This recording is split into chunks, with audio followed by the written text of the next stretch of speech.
그래서 나한테 뭘 바라는 거니?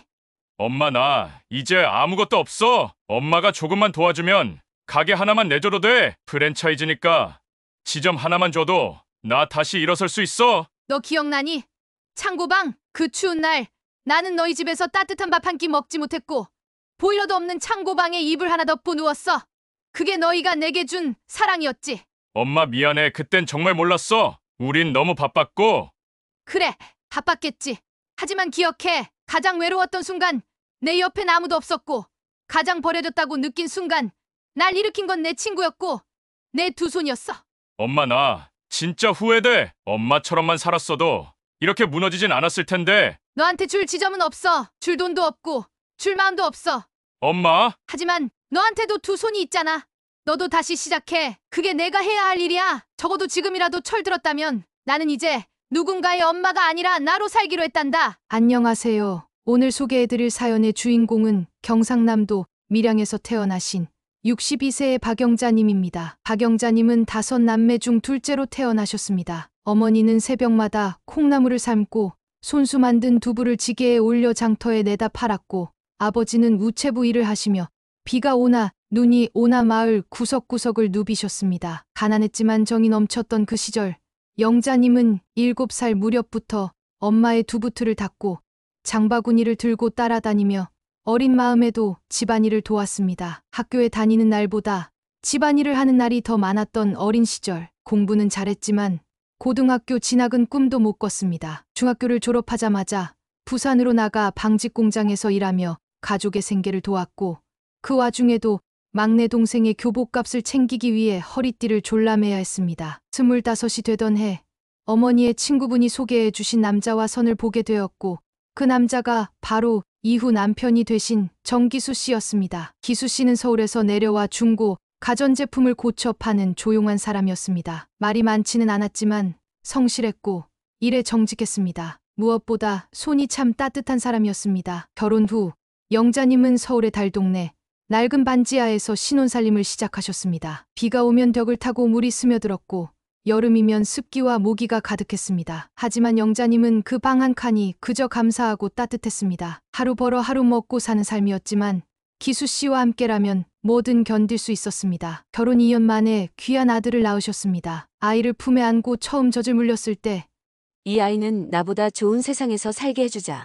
그렇게 다짐하셨습니다. 하지만 세상은 그리 호락호락하지 않았습니다. 남편 기수 씨는 늘 무거운 가전을 이고 지며 일을 했고 어느 날 중고 가전들을 실은 손수레를 끌다가 교통사고를 당하고 말았습니다. 응급실로 실려갔지만 이미 늦었습니다. 아이는 겨우 3살이었고 영자님은 그날 밤 찢어지는 통곡을 하며 주저앉았습니다. 기수 씨가 남긴 건 생명보험금 3천만 원뿐이었습니다. 그 돈으로 영자님은 집세를 낸 뒤 치킨 가게를 차리셨습니다. 남편이 살아생전 당신은 손맛이 좋으니까 장사해도 될 거야 라고 했던 말을 떠올리며 시작한 가게였습니다. 시장 안 조그만 닭튀김 가게. 하루 매출은 4만 원도 채 되지 않았지만 영자님은 닭을 튀기며 아이를 키우고 손님이 없는 틈엔 계산기 옆에 놓인 동화책을 꺼내 아이에게 글을 가르쳤습니다. 아들은 말없이 잘 자라주었습니다. 매일 학교 끝나면 가게로 와서 숙제를 하고 가끔 배달통을 들고 엄마 대신 뛰기도 했습니다. 그렇게 고등학교를 졸업할 때까지 단 한 번도 학원에 보내지 못했지만 아들은 독학으로 서울의 국립의대에 진학했습니다. 합격 통지서를 받고 영자님은 가게 안에서 소리 내어 울었습니다. 기수야, 우리 아들, 너가 결국 해냈구나. 아버지가 하늘에서 엄청나게 자랑스러워했을 거야. 그날 이후 영자님은 몸이 부서지도록 일했습니다. 아들의 기숙사비, 등록금, 생활비까지 혼자 감당하며 가게 문은 단 하루도 닫지 않았습니다. 팔이 부어 파스를 붙이고도 닭을 튀겼고 허리 디스크로 병원에 실려가면서도 가게 문은 열어두었습니다. 그런 영자님의 희생 덕분에 아들은 훌륭한 의사가 되었습니다. 지방종합병원에서 일하며 사회생활을 시작했고 얼마 뒤 예쁜 며느리를 데려왔습니다. 영자님은 조용히 혼자 사는 삶에 만족하셨습니다. 자식에게 부담 주고 싶지 않다는 생각이 컸고 멀리서 아들이 행복하게 잘 사는 것만으로도 충분했습니다. 그렇게 세월은 흐르고 몸은 조금씩 노화되어 가고 있었습니다. 그러던 어느 날 설날을 앞두고 아들로부터 전화가 왔습니다. 엄마, 이번 설엔 우리 집으로 올라오세요. 며느리도 기다려요. 그 전화 한 통에 영자님은 며칠 전부터 반찬을 준비하고 작은 명절 선물 세트를 포장했습니다. 비록 많진 않아도 마음을 다해 준비했습니다. 아들 집에 도착하던 그날 그 따뜻했던 기대가 너무도 차갑게 무너질 줄은 몰랐습니다. 서울에 도착한 박영자님은 떨리는 마음으로 아들 집에 초인종을 눌렀습니다. 도심의 새 아파트, 널찍한 주차장과 고급 외관을 보며 우리 아들 정말 훌륭하게 컸구나 하는 감동이 밀려왔습니다. 문이 열리자 며느리가 나왔습니다. 겉으로는 웃으며 인사를 했지만 눈빛은 어딘가 차가웠습니다. 어머님, 오셨어요? 추우셨죠? 말은 그랬지만 손은 가만히 옷깃을 여밀 뿐이었습니다. 현관에서 신발을 벗고 들어선 영자님은 집 안을 둘러보며 작게 감탄하셨습니다. 거실은 호텔처럼 깔끔했고 주방은 윤이 반질반질 났습니다. 우리 아들 저런 집에서 사는구나. 고생한 보람이 있네. 가슴이 뭉클했습니다. 그런데 며느리는 영자님을 방으로 안내하며 이렇게 말했습니다. 어머님, 요즘 손님 방이 정리가 안 돼서요. 잠깐 여기서 지내시면 돼요. 며느리가 문을 연 방은 창고처럼 쓰이던 작은 방이었습니다. 문틈으로 찬바람이 새어 들어오고 보일러는 꺼져 있었습니다. 이불은 오래된 소미불 하나, 베개는 무릎보다 낮고 푹 꺼져 있었습니다. 영자님은 순간 멈칫하셨습니다. 내가 잘못 들었나? 여긴 사람이 자는 방이 아닌데 보일러는 되니? 조심스레 묻자 며느리는 씩 웃으며 말했습니다. 요즘 가스비도 비싸고 이불 덮고 자면 따뜻하실 거예요. 그 말에 아들은 아무런 반응도 하지 않았습니다. 거실에서 TV를 보고 있던 아들은 어머니가 창고방에 들어가는 걸 보고도 시선을 떼지 않았습니다. 저녁 식사도 마음 편치 않았습니다. 상다리가 부러질 듯 차려진 음식 앞에 앉았지만 영자님의 그릇은 맨 구석 자리에 놓였고 며느리는 말끝마다 소화가 잘 되실지 모르겠어요. 음식이 조금 짤 수도 있어요. 라고 덧붙였습니다. 그날 밤 영자님은 창고방에서 이불을 뒤집어 쓴 채 한참을 눈을 감지 못하셨습니다. 차가운 바닥, 틈새로 들어오는 바람, 그리고 마음속 깊은 곳에서 밀려오는 쓸쓸함의 잠을 이룰 수 없었습니다. 그렇게 밤새 오돌오돌 떨면서 생각하였습니다. 내 아들이 이렇게 큰 사람 됐다고 이젠 이렇게까지 나를 무시하는구나. 그깟 따뜻한 방 하나 나눌 수 없을 만큼 나는 작아졌구나. 눈가에 눈물이 고였습니다. 그 눈물이 베개에 번지며 서서히 식어갔고 그 서러움은 조용히 깊게 가슴에 스며들었습니다. 이튿날 새벽 영자님은 아무에게도 말하지 않고 조용히 짐을 챙겼습니다. 복도에 나와 현관문을 열며 단 한 번도 돌아보지 않으셨습니다. 그 집에 남긴 것은 선물 세트와 반찬 몇 통, 그리고 더 이상 돌아오지 않을 어머니의 마음이었습니다. 영자님은 버스 정류장에 앉아 한참을 멍하니 앉아 있다가 발길이 자연스럽게 향한 곳은 오래전 어린 시절을 보냈던 그 동네, 지금은 폐교가 된 분교가 있는 밀양의 골목길이었습니다. 그곳에서 놀랍게도 인생의 전환점을 맞이하게 됩니다. 밀양 시내에서 한참을 걸어 어린 시절 분교가 있던 마을 어귀에 도착한 박영자님은 멍하니 오래된 느티나무 아래에 앉으셨습니다. 바람은 여전히 차가웠지만 그곳엔 이상하게도 마음이 놓이는 따스함이 있었습니다. 흙냄새, 볕에 말라버린 풀잎들, 어릴 적 숨바꼭질하던 기억들이 가만히 스며들었습니다. 그때였습니다. 저편에서 장을 보고 돌아오던 누군가가 영자님을 물끄러미 바라보다가 조심스레 다가왔습니다. 저기 혹시 영자야? 박영자 맞지? 고개를 든 영자님은 순간 놀라움과 반가움이 뒤섞인 표정으로 입을 가리셨습니다. 복순이 너, 복순이 맞지? 그 여인은 영자님과 함께 자라던 단짝 친구 이복순 씨였습니다. 둔 어릴 적엔 서로를 언니, 동생으로 부르며 매일같이 놀던 사이였습니다. 세월이 흘러 흩어졌지만 그 순간만큼은 그 시절로 되돌아간 듯 눈시울이 붉어졌습니다. 너 여기 웬일이야? 서울에 사는 거 아니었어? 그냥 잠깐 내려왔어. 마음이 좀 그래서. 복순 씨는 더 묻지 않았습니다. 말하지 않아도 눈빛만으로도 알 수 있었습니다. 영자님의 손을 꼭 붙잡으며 자신이 살고 있는 작은 단층 집으로 안내했습니다. 조촐하지만 따뜻한 방에 앉아 두 사람은 오랜 세월의 공백을 꿰매듯 서로의 이야기를 풀어놓기 시작했습니다. 복순 씨 역시 힘들었습니다. 남편은 10년 전에 떠났고 며느리와의 갈등으로 집에서 나와 홀로 지낸 지 오래였다고 했습니다. 그래도 나 혼자 사는 게 훨씬 속 편하더라. 복순 씨는 그렇게 말하며 말없이 영자님에게 밥을 퍼주었습니다. 그 밥 한 술을 뜨는 순간 영자님은 왈칵 눈물이 쏟아졌습니다. 며칠 만에 먹는 따뜻한 밥, 사람 냄새 나는 반찬, 그리고 아무 조건 없이 건네는 마음. 내가 이렇게까지 외로운 줄 몰랐어. 며칠 동안 영자님은 복순 씨의 집에서 지내며 몸도 마음도 서서히 회복되어 갔습니다. 그리고 어느 날 아침 두 사람은 함께 장에 갔다가 우연히 학교 앞에 난 공터에서 포장마차 하나를 보게 되었습니다. 튀김과 어묵을 파는 허름한 가게였지만 학생들이 줄을 서서 먹고 있었습니다. 복순 씨가 먼저 말했습니다. 우리도 해볼까? 튀김 장사. 우리가 할 수 있을까? 너 반찬 장사 30년 했잖아. 나는 분식집 오래 했고. 이 나이에 누가 해주겠니? 우리가 하는 수밖에.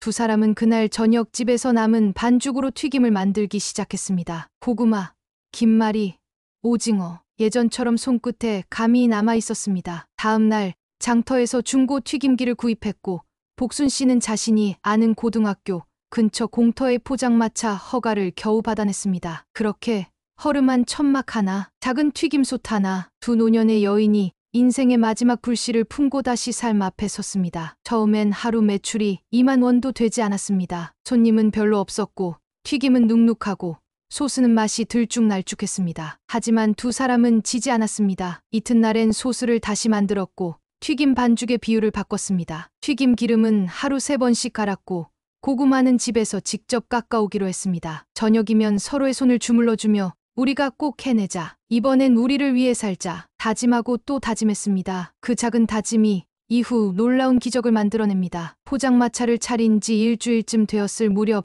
박영자님은 마치 30년 전 처음 반찬 장사를 시작하던 그때처럼 하루하루가 조마조마했습니다. 오전에는 재료를 다듬고 오후에는 튀김 반죽을 만들고 저녁엔 포장마차를 펴고 기름을 달궜습니다. 기름 냄새가 옷에 배어도 신경 쓸 겨를이 없었습니다. 처음엔 반응이 없었습니다. 학생들은 가게 앞을 지나치기만 했고 한두 명 사 먹고 간 아이들도 튀김이 좀 눅눅해요. 소스가 너무 달아요.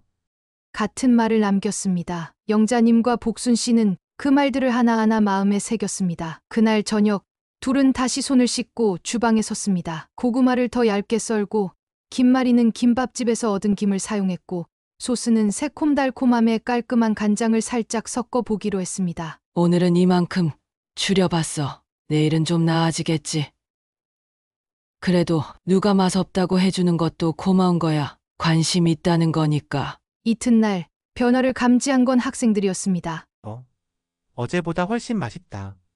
이 소스 어디서 샀어요? 아이들은 먹으면서 웃었고 그날 하루에 팔린 튀김은 20개를 넘었습니다. 겨우 몇천 원의 차이였지만 두 사람은 마치 수백만 원을 번 것처럼 손을 꼭 잡고 기뻐했습니다. 영자야, 우리 진짜 되는 거 아닐까?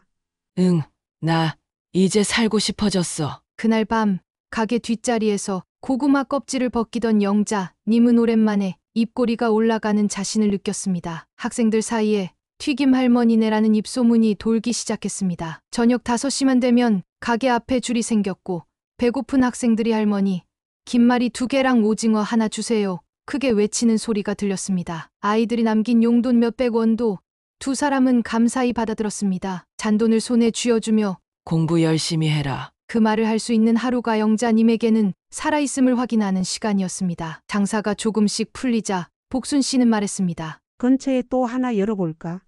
여긴 학생들이 너무 많아서 자리도 부족해.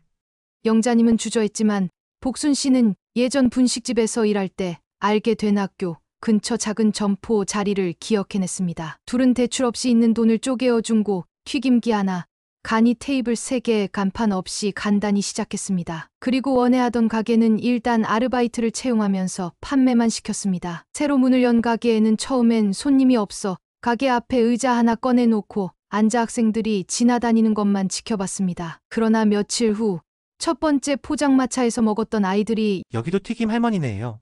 라며 찾아오기 시작했습니다. 그때부터는 빠르게 퍼졌습니다. 학교 선생님도 퇴근길에 들렀고 인근 학원에서 교사들 단체 주문도 들어왔습니다. 치열하게 사는 하루하루였지만 두 사람은 말했습니다. 몸은 힘들어도 마음이 살아있는 것 같아. 그렇게 시작된 작은 바람이 이후 상상도 못할 큰 바다로 이어지게 됩니다. 두 번째 가게까지 안정적으로 돌아가던 어느 날 인근 고등학교 교감 선생님이 찾아오셨습니다. 혹시 이 가게 누가 운영하시는 거예요? 복순 씨가 인사를 드리자 교감 선생님은 웃으며 말씀하셨습니다. 학생들이 요즘 이 집 튀김만 찾습니다. 위생도 좋고 정성도 느껴져서요. 혹시 체인점 생각은 없으세요? 그 말은 우연히 던진 한마디였지만 박영자님과 이복순 씨의 마음속에는 작은 불씨처럼 오래도록 남았습니다. 우리가 체인점까지 할 수 있을까? 처음엔 반찬 가게 하나도 못 꾸리던 내가 지금 이렇게까지 왔는데 못할 게 뭐 있어? 그날 밤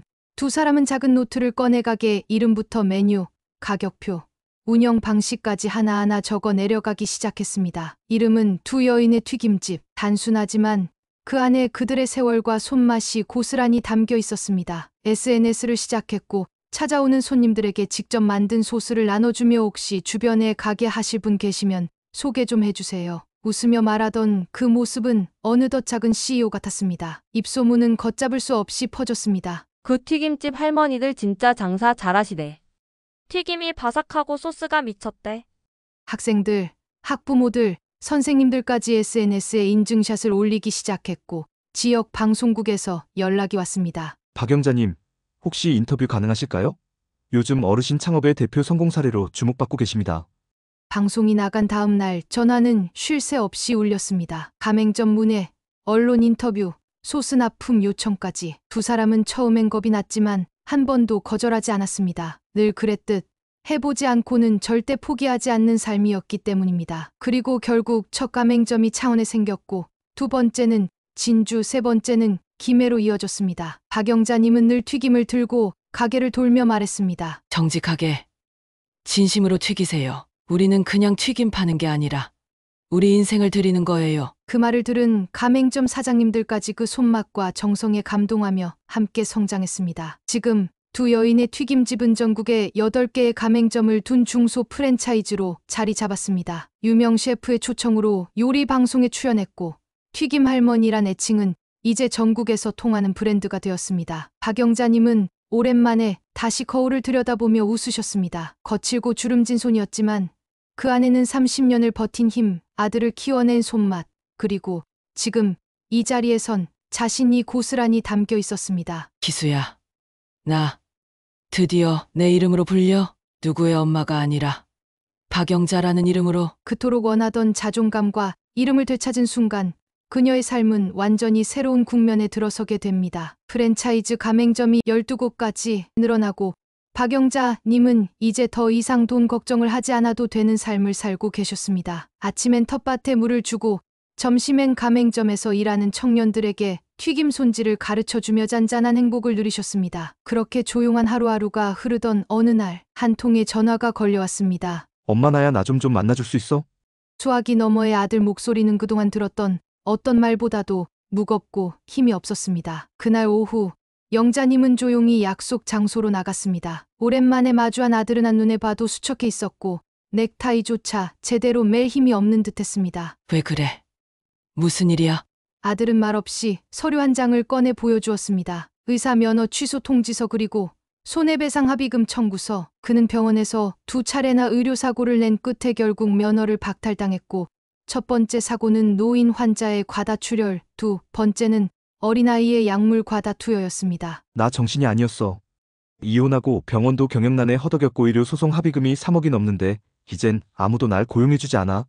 그 말에 박영자님은 조용히 고개를 떨구었습니다. 그래서 나한테 뭘 바라는 거니? 아들은 한참을 망설이다 조심스레 손을 내밀었습니다. 엄마 나 이제 아무것도 없어. 엄마가 조금만 도와주면 가게 하나만 내줘도 돼.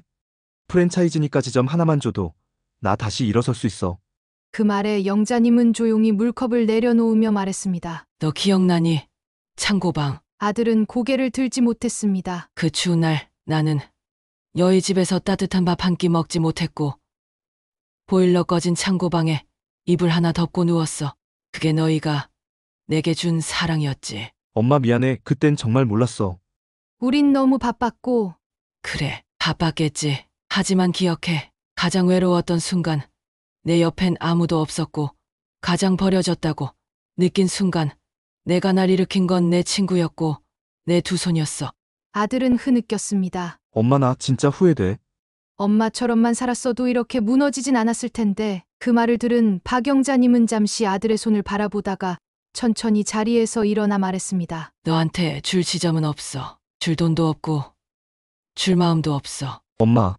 하지만 너한테도 두 손이 있잖아. 너도 다시 시작해. 그게 내가 해야 할 일이야. 적어도 지금이라도 철들었다면 박영자님은 돌아서면서 조용히 마지막 말을 남겼습니다. 나는 이제 누군가의 엄마가 아니라 나로 살기로 했단다. 아들은 뒤를 따라오지 않았습니다. 남겨진 찻집 테이블 위엔 이사 면허 취소 통지서 한 장만이 쓸쓸하게 흔들리고 있었습니다. 그날 이후 박영자님은 더 이상 누구의 엄마로도 누구의 손님으로도 불리지 않았습니다. 모두가 그녀를 박영자 사장님, 튀김할머니 대표님이라 불렀고 그녀도 이제 당당하게 자신의 이름을 내걸고 살고 계십니다. 누군가는 말했습니다. 그 나이에 무슨 새로운 시작이냐고. 하지만 영자님은 알고 계셨습니다. 진짜 시작은 세상이 나를 인정해줄 때가 아니라 내가 나 자신을 믿기 시작했을 때라는 것을. 서러움에 무너졌던 날 낯선 고향 마을에서 친구를 만났고 그 한 사람의 따뜻함이 인생을 바꿨습니다. 그리고 이제 누군가가 박영자님의 손을 잡습니다. 저도 할 수 있을까요?